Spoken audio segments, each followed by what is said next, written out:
আমার নাম মেঘনা জোয়ারদার। আমার মা আমার পেশেন্ট, ওনার নেম অর্চনা পাল জোয়ারদার। আমি দক্ষিণ দিনাজপুর গঙ্গারামপুর থেকে এসেছি। আমি পেশেন্টের এজ এই মুহূর্তে 55। ওনার ওভারিয়ান ক্যান্সার। তো ওনার ফার্স্ট সিমটমস ছিল ওনার বুকে জল হয়েছিল। তো ফার্স্টে ছিল একটু কাশি, তারপরে উনি হাঁটতে পারতো না, কথা বলতে পারতো না, প্রচণ্ড অসুবিধা হতো, শ্বাসকষ্ট হতো। দেন ওনার ডায়াগনোসিস হয় যে ওনার বুকে জল আছে। তো আমাদের লোকাল হসপিটালে নিয়ে যাওয়া হয়। দেন আমরা ওখান থেকে ওনাকে মালদাতে নিয়ে গেলাম। দেন ওখানে ডক্টরকে দেখানো হলো, চেস্ট স্পেশালিস্ট। তো উনি বললেন মেবি ওনার ক্যান্সার হয়েছে। তো আমরা সঙ্গে সঙ্গে ব্যাঙ্গালোর মেডিকেলে নিয়ে চলে যাই। তো ওখানে গিয়ে ট্রিটমেন্ট করানোর পরে ওনার 7 সাইকেল কেমো হয়েছে অ্যান্ড অপারেশন হয়েছে।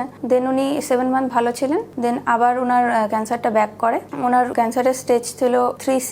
দেন আমরা শিলিগুড়ি হসপিটালে ট্রিটমেন্ট করানো স্টার্ট করলাম। দেন ওখানে 8 সাইকেল কেমোথেরাপি পেয়েছে। তো দেন আবার সেম কেস, আবার 7 মান্থ পরে আবার ব্যাক এসেছে। এখন ওনার পেটে জল হয়েছে, অ্যাসিডিক ফ্লুইড হয়ে গেছে। তো পেটের জলটা আর শরীরটা একদম দিন দিন প্রচন্ড উইক হয়ে গেছে। উনি বেশি কথা বলতে পারে না, মানে উঠে বসতে পারে না, একা হাঁটা চলা সেভাবে করতে পারে না, সবকিছুই আমাদেরকে করাতে হয়। তো ওনার এখন স্টেজটা মেটাস্টেটিসে পরিণত হয়ে গেছে। আর ওনার অসুবিধা এখন উনি বেশি খাওয়া দাওয়া করতে পারছে না, একদমই বেশি কথাও বলতে পারে না, হাত পা কাঁপছে।